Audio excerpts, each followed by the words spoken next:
Hello everyone, welcome back to my channel. I create videos about things I like, and this so happens to be one about books. So today we're gonna actually be talking about my June reading wrap up. I actually read 7 books this month, which is a lot for me. That's a big accomplishment for me. I read 7 books this month and I haven't read that many ever. So like I said, we're gonna be talking about all the books that I read in June, and I'm very excited. It was a weird month writing wise and very different. Actually, now that I look at my pile, it's not so many different genres. There's just like 2 that are not even out of place. It's just different. Let's get on started with the books I read this month. So I'm not gonna go in any particular order, or I'm just gonna take from off my pile that I have. First book we have is As Old as Time by Liz Broswell. This, as you can see, obviously is a Beauty and the Beast retelling, and it's told from the point of view that Belle's mother had cursed the beast.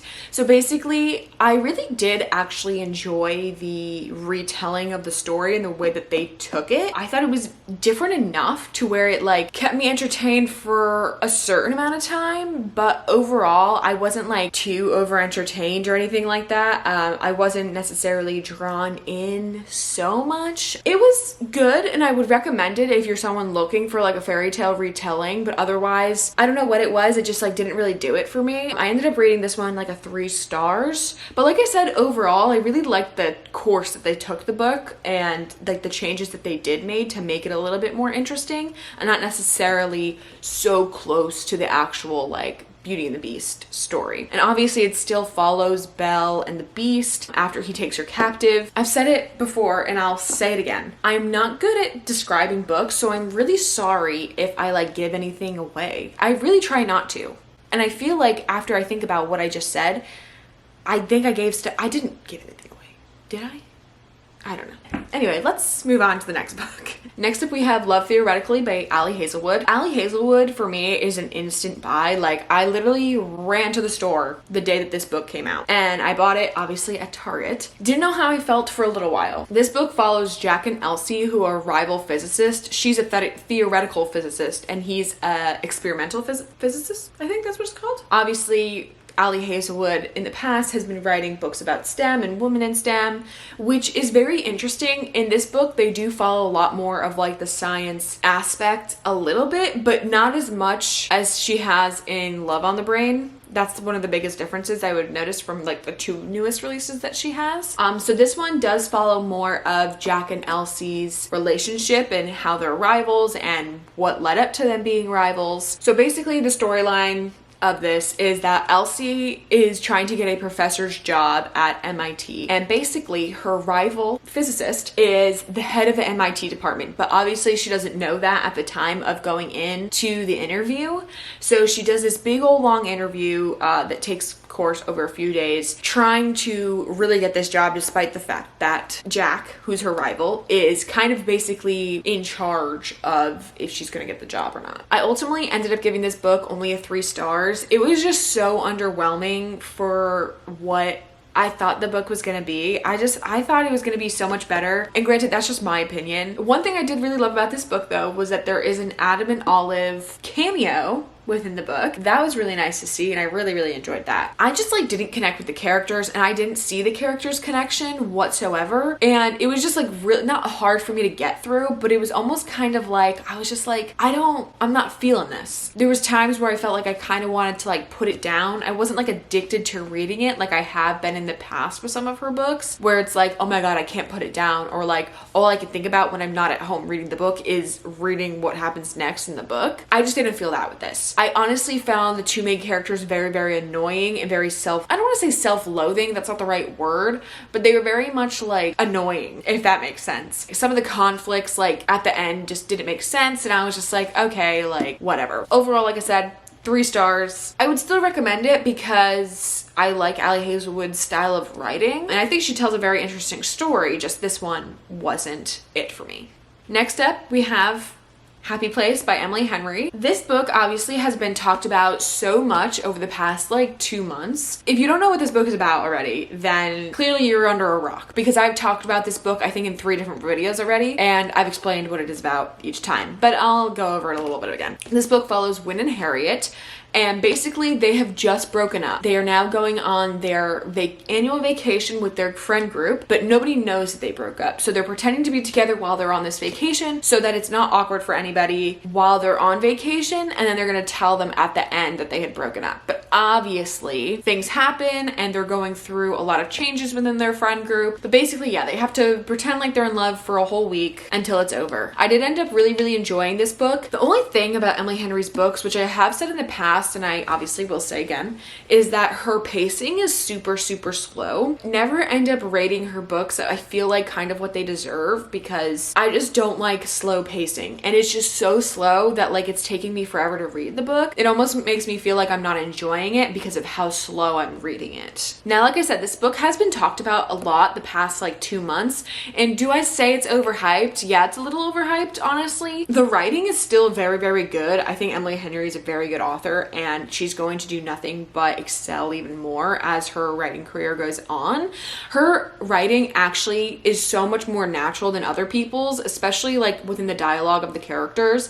I don't feel like it's almost like a forced or like a weird phrasing or something that like people just would never say. It's very much like, oh yeah, like that is an actual conversation I can imagine someone having, because it sounds like an actual conversation. So yeah, that's something I actually really enjoyed about this book and her writing. I overall ended up rating this book a 4 stars. Like I said, I did really end up enjoying it, and I don't know if I would necessarily reread it, but the possibility is there. I highly recommend, especially if you're someone who loves Emily Henry and you haven't read this book yet, I highly recommend that you read it. Even if you just enjoy like growth and change within characters, I highly recommend reading this book. Next up, we have How the King of Elfhame Learned to Hate Stories, and this is basically just a collection of short stories told from Cardan's point of view. So if you've ever read The Cruel Prince, this is basically like a little novella after the whole trilogy. This tells stories from before, during, and after The Cruel Prince. I actually really enjoyed it. I thought the stories were very interesting, very cute, and it like brings you back into the world of Elfhame for a little while, and I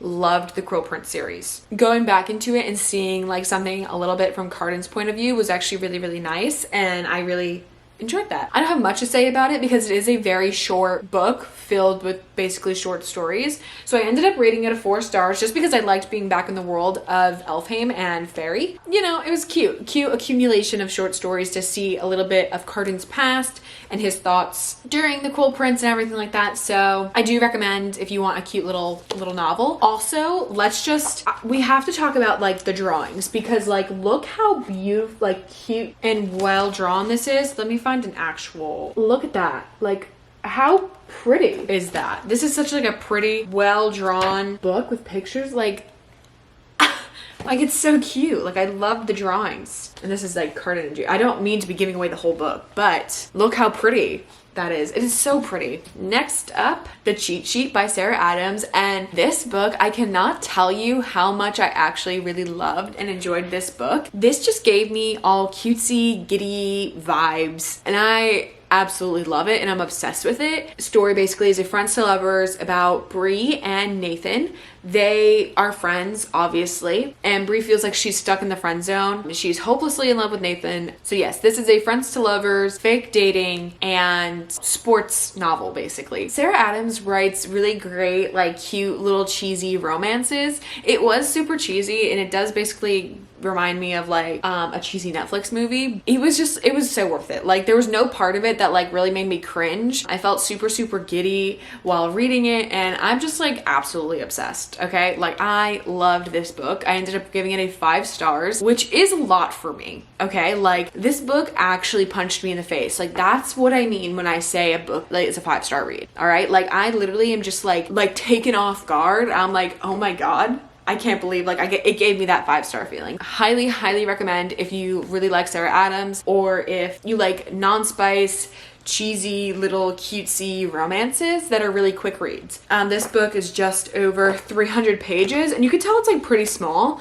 So if you're looking for a cute little summer read, pick up The Cheat Sheet because this one's great. Next up, we have Local Woman Missing by Mary Kubica, and this book I also very much enjoyed. It kept me on the edge of my seat the entire time. The story was so interesting. It really did feel like not reading a news article, but like reading a story based off of something that really happened, almost. So basically, okay, I need to slow down a little bit, slow down my thoughts. Okay, basically, this book's about obviously a local woman missing. Shelby Thibault is the first in this neighborhood to go missing. And then a few weeks later, another person in that neighborhood named Meredith and her daughter end up going missing. And then 11 years later, her daughter, whose name is Delilah, shows back up and everybody wants to know what happened. So very intriguing stuff here, okay? So this book is told from 3 points of views. And technically, I want to say 4, but it's not technically 4 because the prologue is told in one character's point of view, but you never get that point of view again. It's just for the prologue, so you can kind of understand what's happening. But yeah, it's told from 3 points of views in a now timeline and a past timeline. So it's from 11 years beforehand. So before both women go missing. So you kind of like lead up to everything that happens and why they both go missing. Very, very good. I highly, highly recommend this book. She really didn't leave any breadcrumbs as to like what really happened. Obviously there was some, but like I didn't really pick up on them because I was kind of confused. I was like, wait a second. How is this gonna play out? Like, what's happening? Like, and it wasn't until like a really like shift in the plot, or not even shift in the plot, a shift in the story to move it along, like to get to the end, that really was like, oh my god, that's what happened. And realistically, should I have been surprised? No, but I was. I ended up giving this a 4.5 stars. It just didn't give me that 5-star feeling, but it was still very, very good, and I highly, highly recommend. The only thing I really didn't like about this book was definitely like very end of it, where everything just felt like really rushed to be wrapped up, and which made sense because of the way that everything plays out in the book, obviously. Yeah, just like the ending of the book or some loose ends felt really rushed to be wrapped up, where I felt like there could have been a little bit more there given just because it was like a bigger deal. 4.5 stars, highly, highly recommend. You should pick this up. And the last book that I read in June was It Happened One Summer by Tessa Bailey. I don't have a lot to say about this book because honestly, while I was reading it, I wasn't necessarily even feeling it. I don't know, like I did want to read it, but then when I started reading it, I was kind of like, like there was a lot of points in time where I felt like I wanted to put the book down and just like stop reading it. Like not stop reading it altogether, but I wasn't like drawn in and obsessed with the story, where like I kept like wanting to go back to it and like reading it and like thinking about it when I wasn't reading it, you know? Like I feel like I get that feeling a lot, especially within like spicy romances, and that just did not give me this. Like there were some parts of the plot that just moved so slow that I was like, this could have been moved a little bit faster. But basically this book is about obviously a girl but she's like a LA socialite whose stepdad is a famous producer, and she gets into trouble and she has no life. Well, not that she has no life, but she's not making, you know, she's not doing anything with her life. She's just on social media and like living the LA lifestyle with her stepdad's money, you know? So she's not doing anything. She doesn't have a job. She doesn't, you know, do anything. So basically she gets into trouble and her stepdad's like, you are going to, what's it called? Westport, Washington. Because Westport, Washington is where she's actually from and born. Her dad, who had passed away when she was young, left her and her sister a bar. You're going there, you gotta learn how to be an adult, right? So she goes there and then she meets this guy named Brendan. Okay, and he is a sea captain, which is very interesting. And basically, this is a small town, grumpy sunshine romance. When I tell you, I just like wasn't feeling it between the characters. I wasn't like, it just didn't draw me in. I don't know what it was about it. I think it was mostly like, one, the storyline was very much a Hallmark storyline, like small town romance, like the girl from the big city moves to this small town with just a lot of spice, you know? Like it wasn't like the sweet sea rom-com-y book, you know? I felt like it was all very much attractiveness driven, and they're like, I don't know, it was just like, I don't know. This just wasn't hitting it for me, okay? It just did not do it for me. I ended up giving it 3 stars, and I think I'm gonna actually go down to like 2.75 stars for this book, just because I don't ever think about it, and I don't even know if I would necessarily recommend it. Depending on the type of reader you are, this could be, yes, a very quick, spicy read, which, yeah, then I'd say, sure. But otherwise, no, I don't think I'd necessarily recommend this book. It just wasn't it for me. I don't know. It could be that my taste is changing. If I had read this book when I first started reading, then maybe that could have been like a 5 star, but I don't know.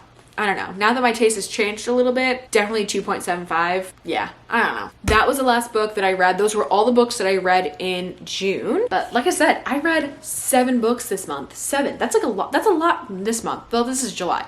Last month, I read a lot of 7 books in June. That's a lot. Hopefully in July, this month, which is what I'm in right now, I can top that. I'm gonna read hopefully more. I would like to. Anyways, thank you guys so much for watching this video. I really, really hope that you enjoyed it. If you've read any of these books and you have different opinions, let me know, because I'd love to see different points of views, because I love that. I can understand and appreciate other people's opinions as to why they love a book or why they don't love a book. Like other people giving Love Theoretically 5 stars or Happy Place 5 stars, or even It Happened One Summer 5 stars. Books that I feel like people would have typically given a 5 stars. Like I said, that is it. Thank you guys so much for watching this video. Don't forget to follow me on all of my social medias, as well as subscribing to my channels, and stay tuned for more book videos. And I'll see you guys later. Bye.